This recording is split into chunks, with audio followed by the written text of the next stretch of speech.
Hello बच्चों, online class में आपका स्वागत है।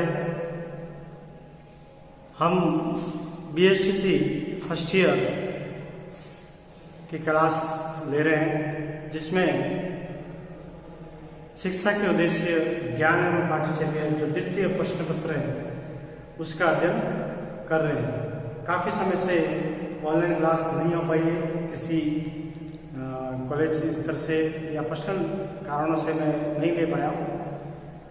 आज हम जो इसमें इकाई पढ़ रहे हैं वो इकाई है थर्ड इकाई में भी हम दार्शनिकों के बारे में अध्ययन कर रहे थे। समग्रता के बारे में अध्ययन किया। दार्शनिकों में भी हमने अरविंद घोष के बारे में अध्ययन कर चुके हैं। आज हम जिसके बारे में अध्ययन करेंगे जो महान दार्शनिक है मीरा अल्फाजा के बारे में अध्ययन करेंगे। उसके सबसे पहले हम उनकी शिक्षा दर्शन में योगदान है, उन सभी चीज़ों को पढ़ने से पहले उनका जीवन परिचय के बारे में अध्ययन कर लेते हैं।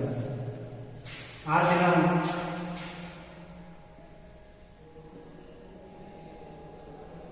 12/8/21 कक्षा BSTC फर्स्ट ईयर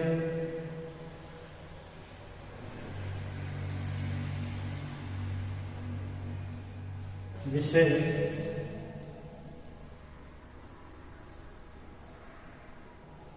शिक्षा के उद्देश्य ज्ञान एवं पाठ्यचर्या। शिक्षा के उद्देश्य ज्ञान एवं पाठ्यचर्या। प्रश्न आंसर रहेगा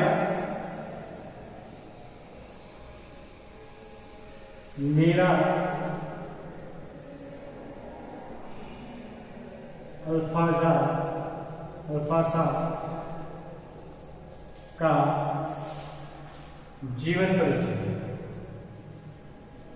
हम किसी भी महापुरुष या महान व्यक्ति के बारे में जानते हैं या उनके बारे में उन्होंने क्या योगदान दिया है शिक्षा जगत में, समाज में, अपने राजनीति में, आर्थिक में, उन चीज़ों को जानने से पहले उस महान व्यक्तियों के बारे में, उनके जीवन परिचय के बारे में जानना जरूरी होता है। क्योंकि हम ये जानना जरूरी होगा कि उनका जन्म कहाँ हुआ, किस क्षेत्र से आए, उनका बैकग्राउंड क्या था, मतलब उनका परिवार का जो था वातावरण किस तरह से था, उनको जानना बहुत जरूरी है। इससे भी हमें आने वाली पीढ़ी से या जो हम शिक्षार्थियों को पढ़ाते हैं उनको मोटिवेशनल होता है, उनको मोटिव होता है। तो मीरा अल्फाजा का जीवन परिचय। मीरा अल्फाजा का जन्म सन 1878 में पेरिस में हुआ था। सबसे पहले कि इनका जन्म पेरिस में 1878 में हुआ।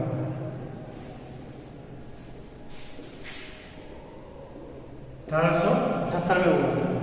इनके पिता तुर्किश थे जिनका नाम मोरिस अल्फाजा था। अब उनके जो पिता थे, इनके पिता तुर्किश थे जिनका नाम मोइस मोरिस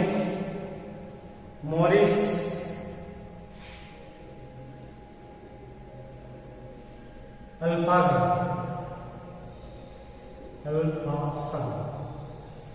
मोरिस अल्फाजा था। उनके पिता का नाम क्या था? मोरिस अल्फाजा इनकी गोत्र है और ये तुर्किश थे। इनकी माता इजिप्ट की थी जिनका नाम मैथाइल इस्माइलिन था। यानी इनकी माता इनकी माता। इजिप्ट थी। अभी विदेशों में चलते हैं, अपन को इतना ध्यान नहीं है। इजिप्ट थी जिनका नाम मैथ्यू मॉरिस अल्फासा था।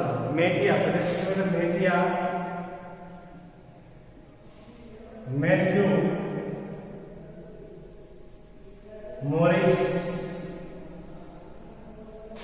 अल्फासा।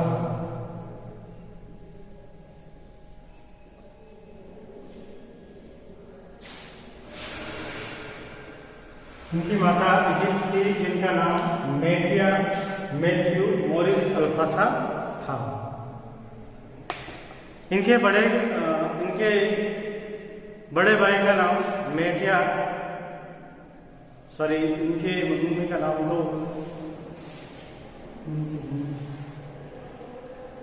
ये इनके बड़े भाई का नाम, इनकी मम्मी का नाम था मैथाइल इस्माइली।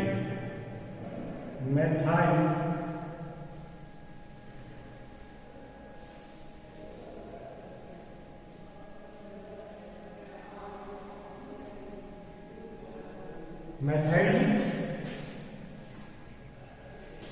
इस्माइली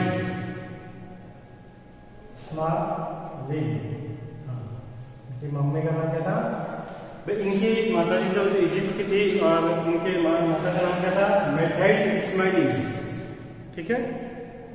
इनके बड़े भाई का नाम मैथ्यू मॉरिस अल्फासा था।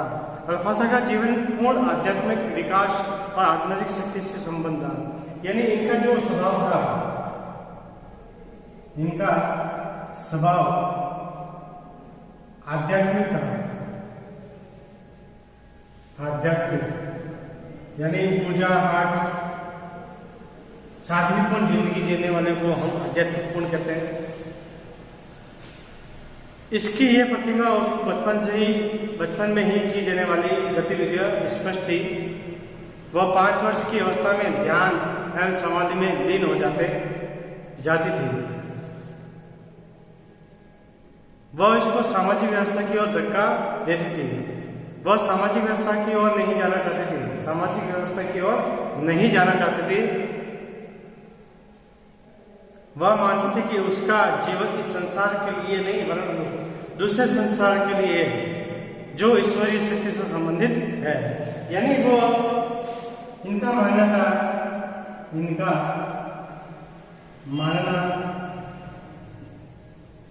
था कि इनका जन्म दूसरी यानी ईश्वरीय शक्ति के लिए हुआ। ईश्वरीय शक्ति के लिए हुआ।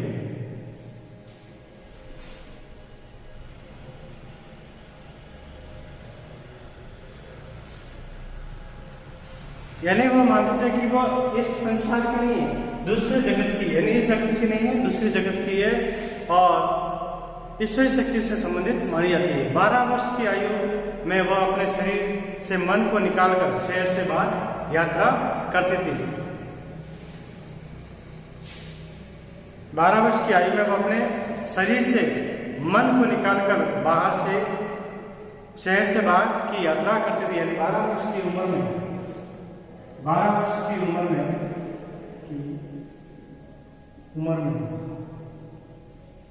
इन्होंने